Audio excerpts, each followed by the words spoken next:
خاندان زہرا پہ بابا جے بلند نعرہ صلوات. استاد محترم کو آواز دوں گا کہ کہا حسین نے بانوں کی شان بولے گا, کہا حسین نے بانوں کی شان بولے گا, میرا صغیر بسد آن بان بولے گا. کہا حسین نے بانوں کی شان بولے گا, میرا صغیر بسد آن بان بولے گا. امام وقت کی آغوش میں تو آنے دو, یہ بے زبان 72 زبان بولے گا, یہ بے زبان 72 زبان بولے گا. آئیے وقت کے ذیل میں بہت ہی ادب و احترام کے ساتھ فخر شیراز ہند حجت الاسلام المسلمین عالی جناب مولانا سید صفدر حسین دہلوی صاحب کو ممبر ہوں. مولانا کے استقبال میں بابا جے بلند نعرہ صلوات.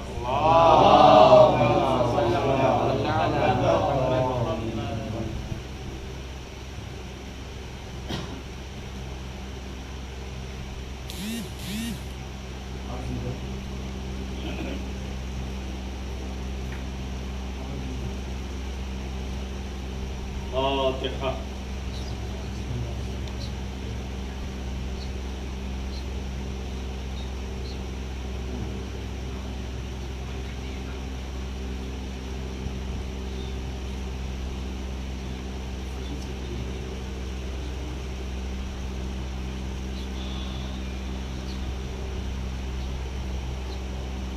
لا حول ولا قوة إلا بالله العلي العظيم. حسبنا الله ونعم الوكيل, نعم المولى ونعم النصير. رب اشرح لي صدري ويسر لي أمري واحلل عقدة من لساني يفقهوا قولي. أعوذ بالله السميع العليم من الشيطان الرجيم. بسم الله الرحمن الرحيم.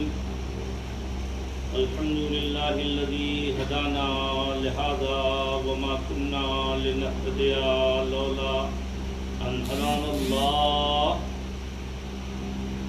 لقد جاءت رسل ربنا بالحق. ثم الصلاة والسلام والتحية والإكرام على النبي الأمي القرشي الأبتهي الطهامي مولانا ومولى الكونين جد الحسن والحسين بالقاسم محمد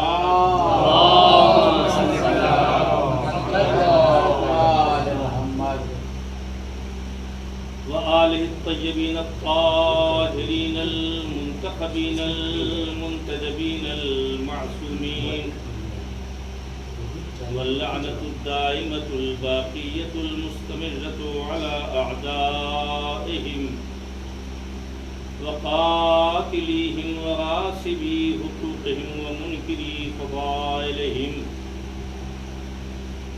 والشاكين فيهم والمنحرفين عنهم أجمعين من الآن إلى قيام يوم الدين. أما بعد فقد قال الله الحكيم في كتابه الكريم وهو أصدق القائلين وقوله الحق. بسم الله الرحمن الرحيم. لن تنالوا البر حتى تنفقوا مما تحبون. صلوات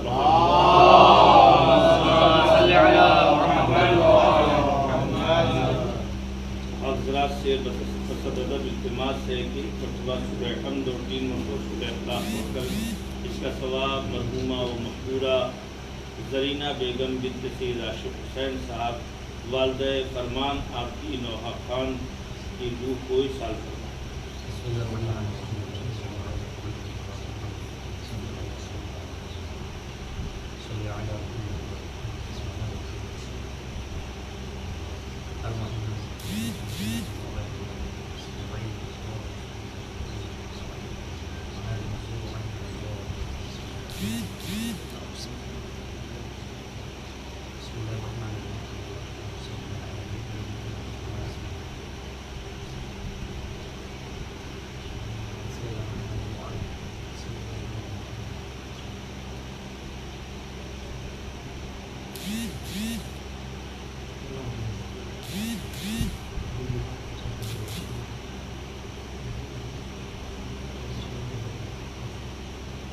ایک اور صلوات پڑھ دے محمد والے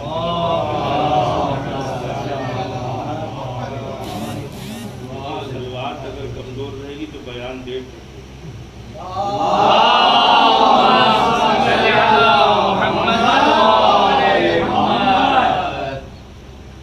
قرآن مجید کی آیت بالکل اہل علم پر بالکل روشن ہے کہ لن تنالوا البر، ہرگز ہرگز آپ ہرگز نیکی تک آپ پہنچ نہیں سکتے حتیٰ تنفقوا، جب تک کہ آپ مصرف میں نہ لائیں، خرچ نہ کریں.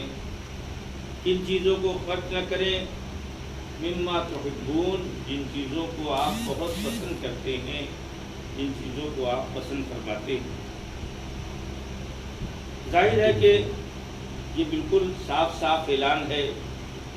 تو اب جو چیزیں نیکی ہیں یا جو نیکوکار ہیں، جو ابرار میں شامل ہیں، جو فہرست ابرار میں ہیں، ان تک اگر آپ کو پہنچنا ہے یا نیکیوں تک آپ کو پہنچنا ہے تو آپ کو پہلے اپنے ان چیزوں کو خرچ کرنا پڑے گا، ان چیزوں کو قربان کرنا پڑے گا، ان چیزوں کو دینا پڑے گا جسے آپ پسند کرتے ہیں. آپ ذرا غور فرمائیں، آپ نے 50 سال تک 50 لاکھ روپے کما لیے، توجہ فرمایا، اپنے مال کی، اپنے جان کی، اپنے آبرو کی، تو یاد رکھیں ایسی صورت میں ہی آپ یہ اتنے بڑا سرمایہ خرچ کر سکتے ہیں، ورنہ اگر تصور قربانی نہ ہو تو آپ خرچ نہیں کر سکتے. اب دوسری بات یہ کرنا ہے، قربانی کا تصور کیسے پیدا ہوتا ہے؟ قربانی کا تصور اس وقت تک پیدا نہیں ہو سکتا جب تک کہ آخرت کا تصور ہمارے درمیان نہ ہو. یعنی جب تک ہمیں یہ یقین نہ ہو کہ ہم یہ جو قربانی اور فداکاری پیش کر رہے ہیں، یہ جو اشاعت پیش کر رہے ہیں، اس کا بہترین بدلہ ہم کو کل محشر میں ملے گا، کل ہم کو اللہ کے ہاں سے ملے گا، اس وقت تک ہمارے اندر جذبہ قربانی نہیں پیدا ہو سکتا. قربانی دینے کے لیے، قربانی کرنے کے لیے، قربانی پیش کرنے کے لیے، اپنی محبوب چیزوں کو راہ خدا میں مصرف میں لانے کے لیے اس وقت تک انسان آمادہ نہیں ہو سکتا جب تک کہ آخرت کا تصور نہ پیدا ہو. اگر آخرت کا تصور بہتر طریقے پر ذہن میں آ گیا تبھی بھائی بھائی کے لیے ایثار کرنے پہ تیار. محبوب چیز زمین ہے، زمین چھوڑ دے گا. محبوب چیز مکان ہے، مکان چھوڑ دے گا. پسندیدہ چیز دولت ہے، دولت کو چھوڑ دے گا. چونکہ ماں کے اصالے ثواب کی مجلس ہے، لہذا یہ عرض کرنا چاہتا ہوں، ہر انسان کی زندگی میں آرام بہت محبوب ہوتا ہے، آرام بہت محبوب ہوتا ہے، اپنا کھانا محبوب ہوتا ہے، اپنا لباس محبوب ہوتا ہے، لیکن ان سب کو ماں اولاد کے لیے قربان کرتی ہے اور یہ بتاتی ہے اگر آخرت کا یقین نہ ہوتا، آخرت کا یقین نہ ہوتا تو میں بحیثیت ماں کے کیسے قربان کرتی. یقیناً کچھ لوگوں کے ذہن میں یہ بات آئے گی کہ جو لوگ آخرت والے لوگ نہیں ہیں وہ کیسے قربان کرتے ہیں، ان کے یہاں بھی تصور آخرت ہے، ولو آوا گون کی ہی شکل میں. صلوات پڑھتے محمد آوا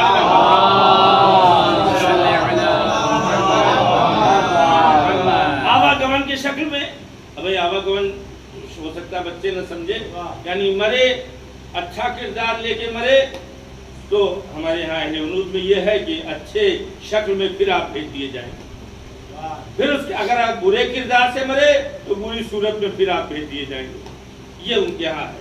اور اسی طرح سے 70 یا 80 جنم ہوگا، بعد میں پھر وہی آئے گا بیکنٹھ، یعنی جسے جنت کہتے ہیں. تو تصور قربانی آخرت کے تصور کے ساتھ وابستہ ہے، آخرت کے تصور کے ساتھ وابستہ ہے. تو جہاں جہاں فداکاری اسلام میں دکھائی دے تو یہ سمجھ لیجئے گا کہ وہاں آخرت کا تصور مضبوط ہے. وہاں آخرت کا تصور مستحکم ہے، چاہے ماں قربانی دے رہی ہو چاہے باپ قربانی دے رہا ہو، یقین جانے ماں کی قربانی کوئی معمولی چیز نہیں ہے۔ صلوات پڑھے محمد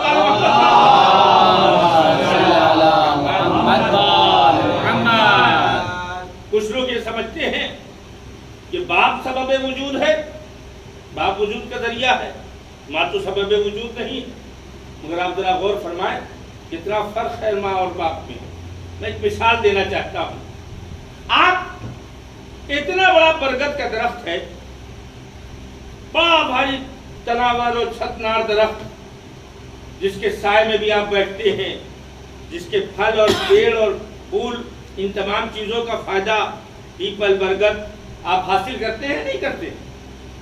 تو یہ اس کا بیج کتنا بڑا ہوتا ہے، رائی کے دانے کے برابر بیج ہوتا ہے۔ توجہ فرمائیں آپ نے، رائی کے دانے کے برابر بیج ہوتا ہے۔ آپ بڑے بھاری سائنسداں ہیں، بہت زیادہ تحقیق کر لی آپ نے، آپ سے میں کہتا ہوں کہ آپ اپنے ہتھیلی پہ رائی کے دانے کو رکھ لیجئے اور ویسے ہی درخت اگا دیجئے۔ کیا بات ہے، ویسے ہی درخت اگا دیجئے کہ تاکہ بڑا بھاری چھتنار تناور درخت بن جائے۔ صاحب یہ تو ممکن نہیں ہے۔ کیوں نہیں ممکن؟ اگے گا تو اسی سے، یہی تو اس کا بیج ہے، یہی تو اس کا تخم ہے، تو آخر جب اگے گا اسی سے تو آپ اپنی ہتھیلی پہ کیوں نہیں اگاتے؟ کہا مولانا یہ ممکن نہیں ہے۔ کہا تب کیسے اگے گا؟ کہا جب تک زمین کے سینے میں دفن نہیں ہوگا۔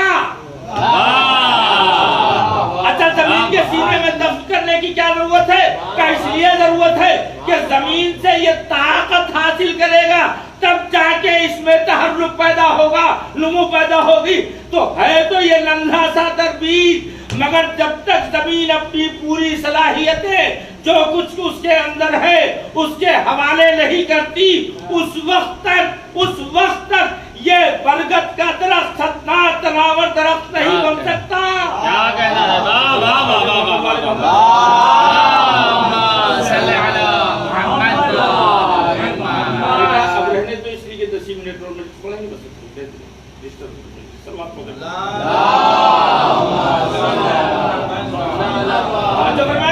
اتنا بڑا چھتنار تناور درخت کیسے بنا؟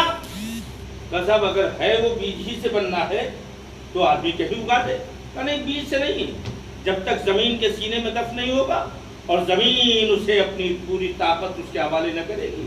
اب جب طاقت حوالے ہوئی تو وہ ننھا سا درخت اب آہستہ آہستہ اس زمین کے سخت مرحلے سے نکلتے ہوئے باہر آ رہا ہے۔ اب یہ آہستہ آہستہ بڑا ہو گیا، اور جب بڑا ہو گیا توجہ فرمایا تو دیکھنے میں یہ اتنا بڑا درخت ہے، اتنا بڑا چھتنار تناور درخت ہے، سایہ لوگ اس سے حاصل کر رہے ہیں، علاج اس کے ذریعے کر رہے ہیں، بہت سے مفید فائدے اس سے حاصل ہو رہے ہیں، اور دیکھنے میں تو صرف اوپر نمایاں ہے، مگر آپ سوچیں اس کی بقا یہ ٹھہرا کیوں ہے؟ کاش میں زمین اپنے سینے کے اوپر اسے روکے ہوئے ہے۔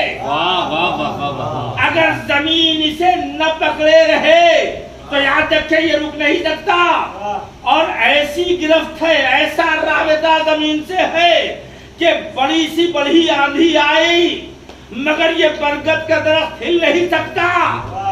ایسی تمازت آفتاب، ایسی دھوپ کہ بڑے بڑے دریا خشک ہو جاتے ہیں، تالاب خشک ہو جاتے ہیں، زمین پھٹنے لگتی ہے۔ کیوں؟ لیکن ایسی دھوپ کے باوجود بھی وہ درخت سوکھ نہیں پاتا۔ ایسا رابطہ ماں سے ہے کہ نہ تمازت آفتاب اسے سکھا پاتی ہے، نہ تیز ہواؤں کے دھکن سکھا پاتے ہیں۔ اب آپ سمجھے، کبھی کبھی لگتا ہے بچے والدین سے الگ ہو گئے تو سمجھتے ہیں، بیویاں کہتی بڑے آرام سے دیکھیے آپ رہ رہے ہیں، جب تک ساتھ تھے تو آرام نہیں تھا، اب الگ ہو گئے تو آرام ہے۔ یہ نہیں پتا یہ تو الگ ہو گیا ہے مگر ماں نے اپنے سے اس کو الگ نہیں کیا، ماں نے اس سے اپنے سے الگ نہیں کیا ہے۔ اگر رابطہ ٹوٹ جائے تو حیات ختم ہو جائے۔ صلوات پڑھتے محمد والے نعرے حیدری، نعرے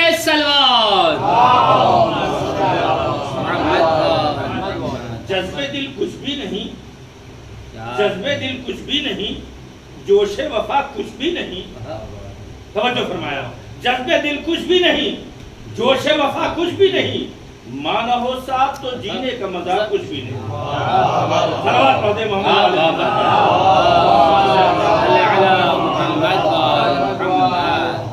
اچھا اب آپ اٹھے. اچھا اس درخت کو جس کا رابطہ زمین سے ہے آپ کلہاڑی لے کے آئے، آہستہ آہستہ اس کی جڑوں کو کاٹنا شروع کیا، چاروں طرف سے ہر طرف سے رابطہ اس کا توڑ دیا، زمین سے رابطہ ختم ہو گیا. اب آپ دیکھیں ارتباط ختم. توجہ کیا آپ نے، ارتباط ختم. مگر روک کے ایک جملہ کہنا چاہتا ہوں، ایک ننھا سا دانہ تھا، اگر زمین اپنی صلاحیتیں اس کے حوالے نہ کرتی تو کائنات میں یہ دانہ تو رہتا، مگر جو پورا فائدہ دنیا کو مل رہا ہے وہ زمین کی طاقت کی شمولیت کی وجہ سے مل رہا ہے. سائے میں بیٹھ رہے ہیں، دواؤں کی صورت میں استعمال کر رہے ہیں، پتے استعمال ہو رہے ہیں، پھول استعمال ہو رہے ہیں. یہ زمین نے صلاحیت دی تو آپ کائنات کے لیے فائدے بخش بنے. ماں کے ذہن میں خیال نہ پیدا ہوتا کہ فرمان سلمہ کو دین کی لائن میں لے آیا جائے تو نہ یہ دین سیکھتے اور نہ یہ مجلس حسین کے سطح میں آج سارے ہندوستان میں شہرت انہیں حاصل ہوتی. یہ اس ماں کو دعائیں دے جس کے ذہن میں یہ خیال پیدا ہوا اور دین کا راستہ دکھا دیا. صلوات پڑھتے محمد والے محمد.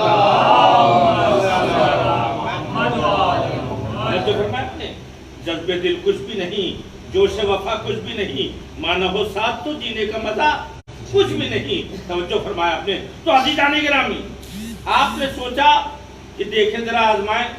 اب وہ درخت کی جڑیں آپ نے کاٹنا شروع کیا. جب درخت کی جڑیں کٹ گئیں تو کیا ہوا پتا؟ اب آپ سمجھ رہے ہیں، جو درخت برسوں سے نہیں سوکھا تھا، توجہ کریں آپ، اسے تھوڑی بہت دھوپ نے 2-4-10 دن میں سکھا دیا. کیا ہو گیا؟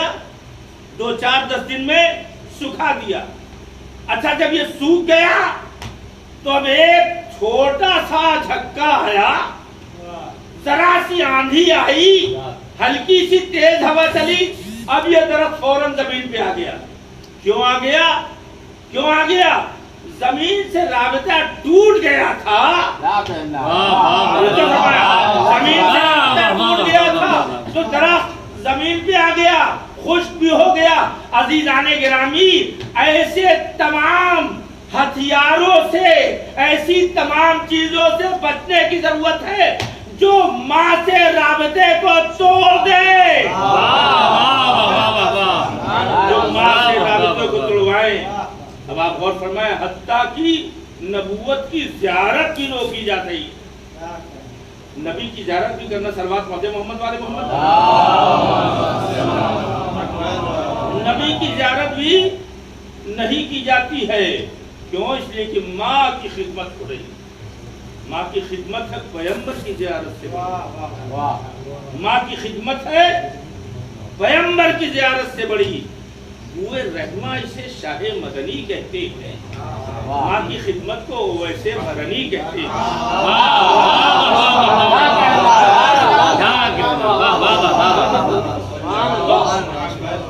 یہ جھکڑ آیا اور یہ طرف گر گیا. اسی طرح سے اگر ماں باپ سے، ماں سے الگ ہو گیا بیٹا تو کیا ہوا؟ کائنات کی ساری مصیبتیں، اب وہ فصیل جو تھی وہ ٹوٹ گئی. اب جانتے ہیں موسیٰ کے لیے کیا جملہ؟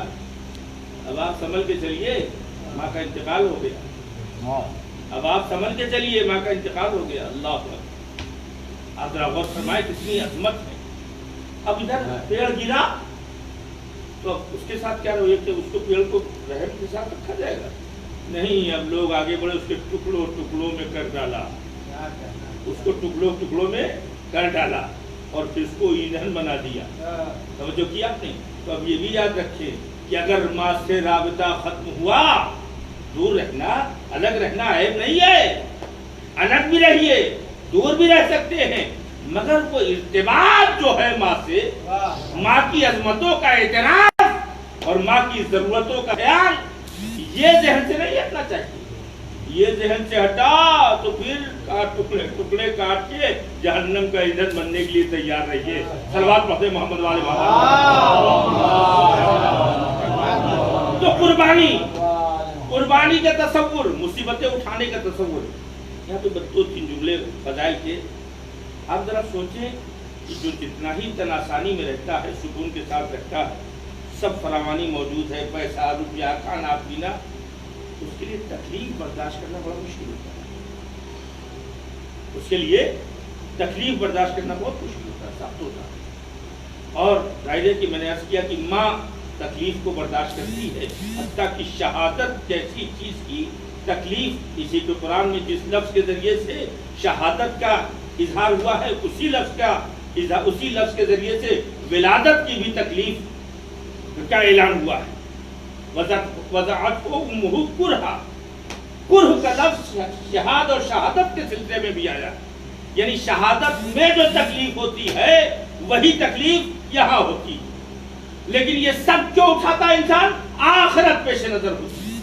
آپ ذرا دیکھیں کہ ایک بیوی تاریخ میں گزری ہے ایسی کہ جو ملیکۃ العرب کہلاتی،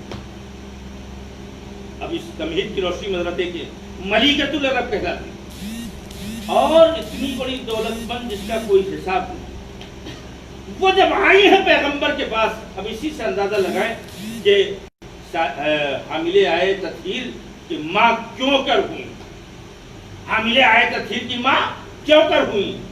آنے کے بعد پیغمبر کے ساتھ سکھ سے نہیں رہی، سکون نہیں پایا، اس حد تک تکلیفیں اٹھائی۔ سن لینا بڑا آسان ہے، ابھی یہ لاک ڈاؤن تھا، ایک مہینہ لوگ اپنے اپنے کسی اور جہاں تھے جہاں آرام سے رہ بھی رہے تھے، ایک ٹائم مل رہا ہے ایک ٹائم نہیں مل رہا ہے، اس کے باوجود ہاتھ پیر توڑوا کے بھاگ کے کسی صورت سے اپنے وطن چلے آئے۔ حالانکہ کوئی ان کو وہاں مار نہیں رہا ہے، کوئی وہاں دقت نہیں دے رہا ہے، کوئی ہاؤس اریسٹ نہیں ہے، کوئی پریشانیاں نہیں ہے، لیکن اس کے باوجود لوگ اپنے جہاں آنے کے لیے ایک دو مہینے سے زیادہ برداشت نہیں ہوتا، پھر پریشان ہو جاتے ہیں کہ صاحب کیسے چلے جائیں، کیسے پہنچ جائیں۔ آپ غور فرمائیں، ایک دن نہیں بلکہ 3 سال تک شام ابو طالب میں جناب ابو طالب اور جناب خدیجہ محفور اور مقید رہے، اور وہ بھی یہ عالم ہے کہ نہ کھانا پہنچ رہا ہے نہ پانی پہنچ رہا ہے، سب نے بائیکاٹ کر دیا۔ آپ سوچیں، جو پیٹ پہ پتھر باندھ کے سوتا ہو اس کے لیے تو سختیاں آسان ہوتی ہیں، مگر جو ملیکہ رہی ہو، وہ پیغمبر کی راہ میں صرف پیغمبر کی محبت میں نہیں، آخرت کو دیکھ رہی تھی، اس کے انعامات پہ نظر تھی کہ اس دنیا میں جو کچھ بھی ہم انجام دے رہے ہیں اس سے کہیں زیادہ بہتر کل آخرت میں ہمیں ملنے والا ہے۔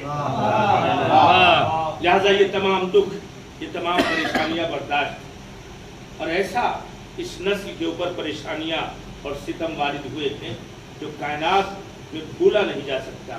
آپ ذرا سوچیں، کوئی ماں اکبر جیسے بچے کو قربان کر سکتی ہے؟ بس میں نے آپ کی زحمت تمام کر دی۔ کوئی ماں اکبر جیسے چاند کو قربان کر سکتی؟ کوئی ماں قاسم جیسے لال کو جو دشمن کی نگاہیں دیکھ کے کہتی تھی، جیسے ہی میدان میں پہنچے ہیں جناب قاسم تو دشمنوں نے کہا کہ جیسے چاند نکل آیا ہو، ایسا بچہ کوئی قربان کر سکتا ہے؟ کوئی ماں فدا کر سکتی ہے؟ کوئی ماں راہ خدا میں فدا کر سکتی ہے؟ کوئی اونو محمد جیسے کو قربان کر سکتا ہے؟ توجہ فرمایا کہ کوئی ایسا ہے جو کمسن علی اصغر کو اس خطرناک ترین قتلگاہ میں بھیج سکتا ہے؟ یہ ان ماؤں نے بھیجا ہے جن کی نگاہ آخرت کے اوپر ہے، اور جو یہ جانتی ہیں اپنی پسندیدہ چیز کو جب ہم راہ خدا میں خرچ کریں گے تو ہم نیکی پائیں گے، اور نیکی کا نتیجہ یہ ہوگا کہ آخرت پہ ہمارے مقامات بلند ہیں، ہمارا درجہ بلند ہوگا۔ عزیزان گرامی، بس میری مجلس تمام ہو گئی۔ ایک بیٹا ماں کے لیے مجلس کر رہا ہے۔ عزادارو، آپ جانتے ہیں جناب زینب کہ مصائب کے 2-3 فقرے پڑھنا چاہتا ہوں. جناب زینب کے اوپر کیا گزر گئی ہے کربلا کے میدان میں، آپ غور فرمائیں. آقا حسین نے 71 لاشیں اٹھائے ہیں. 2-3 جملے مصائب کے سن لے. آقا حسین نے 71 لاشیں اٹھائے ہیں، لیکن شہزادی زینب تو وہ ہے جنہوں نے خود 71 داغ کے ساتھ ساتھ آقا حسین کا بھی غم برداشت کیا ہے. آقا حسین کا بھی غم برداشت کیا ہے. عزاداروں، یہ کوئی معمولی مرحلہ نہیں ہے کہ حسین کی آواز گونج رہی ہے اور ماجائے کو تنہا بھیجنے کے بعد زینب کو چین نہیں ہے. کسی کو بھیجنے کے بعد زینب اتنا بے چین نہیں تھی جتنا اپنے بھیا کو بھیجنے کے بعد زینب بے چین تھی. کبھی درے خیمہ پر، کبھی خیمے کے اندر، اور آخر میں جناب زینب طرف کے خیمے سے باہر نکل پڑی. آزادارو، خدا کسی بہن کو یہ منظر نہ دکھائے. ارے جب مقتل میں پہنچی ہے تو کیا دیکھتی ہے؟ ماں جائے ابو کے بل گرا پڑا ہے، آج دنیا سے جا چکا ہے. یہ عالم دیکھ کر کے خاک و خون میں غلطا میرا بھیا کہ آج زینب پہچان نہیں رہی ہے. آزادارو، ایک پرتو اللہ مدینے کے رکھیا آواز دی، یا جدہ صلی علیہ ملیک السماء وہذا حسین مرمل بالدماء. اے میرے نانا، ارے آپ کی نماز جنازہ آسمان کے فرشتوں نے پڑھی تھی، مگر یہ آپ کا نواسا حسین خاک و خون میں غلطا بے گور و کفن پڑا ہے. فریاد ہے نانا، فریاد ہے نانا. انا للہ و انا الیہ راجعون. بذنب قضائه وتسليم امره سيعلم الذين ظلموا أي منقلب ينقلبون. اب ذرا سے اتنا سے 1 مرتبہ سورہ حمد اور 3 مرتبہ سورہ اخلاص پڑھتے ثواب مرحومہ زنینہ بیگم بنت سید عاشق حسین صاحب، والد جناب فرمان عابد صاحب کی پوری نوخان حضور کو ارشاد فرمائے.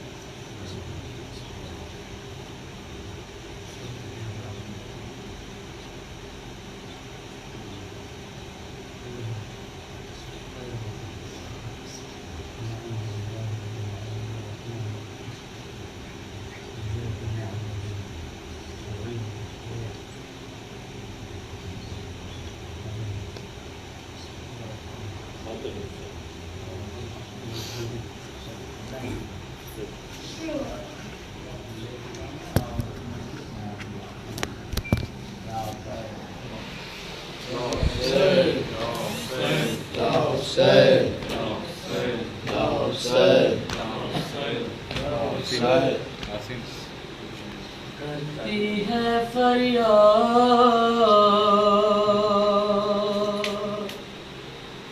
یہ بنت زہرا، کرتی ہے فریاد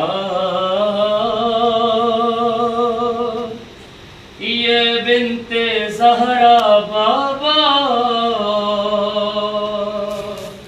کرتی ہے فریاد یہ بنت زہرا، کرتی ہے فریاد یہ بنت زہرا بابا، کرتی ہے فریاد یہ بنت زہرا، کرتی ہے فریاد یہ بنت زہرا بابا. بے رحم سے ظالموں نے ذبح بھائی کو کیا، کندتا خنجر بہت بھائی تڑپتا رہ گیا. بے رحم سے ظالموں نے ذبح بھائی کو کیا، کندتا خنجر بہت بھائی تڑپتا رہ گیا. کاٹو نہ گلا ہوں بہت پیاسا یہ میرا بھائی دیتا تھا صدا بابا، کرتی ہے فریاد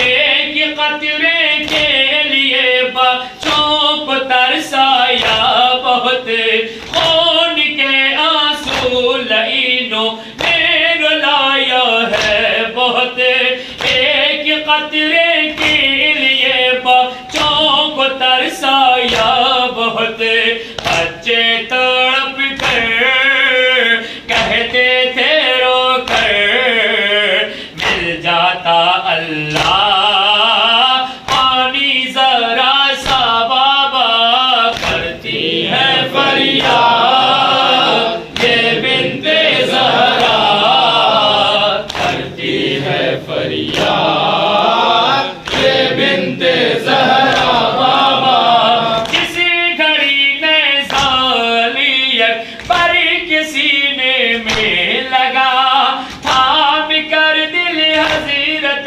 شبیر نے رو کر کہا، کسی گھڑی نیزہ علی اکبر کے سینے میں لگا، تھام کر دل حضرت شبیر نے رو کر کہا، لیلا کا جاواں صغرا کا ارمان، خاک میں یہاں مل گیا بابا، بابا کرتی ہے فریاد یہ بنت زہرا، کرتی ہے فریاد یہ بنت زہرا بابا، باد بھائی کے ستم نے ظلم ہم پر یہ کیا، آگ خیموں میں لگا کر چھین لی سب کی ردا، سب کچھ لٹ گیا اب کچھ نہ بچا، اب آئے ہو آپ اے میرے بابا، بابا کرتی ہے فریاد یہ بنت زہرا، کرتی ہے فریاد یہ بنت زہرا، کرتی ہے فریاد یہ بنت زہرا بابا، کیا مدینہ لوٹ کر فرمان بتلاؤں گی میں، یہ اگر پوچھے گی صغرا کیسے سمجھاؤں گی میں، اصغر ہے کہاں اکبر ہے کہاں، قاسم ہے کہاں اے پھوپھی اماں بابا،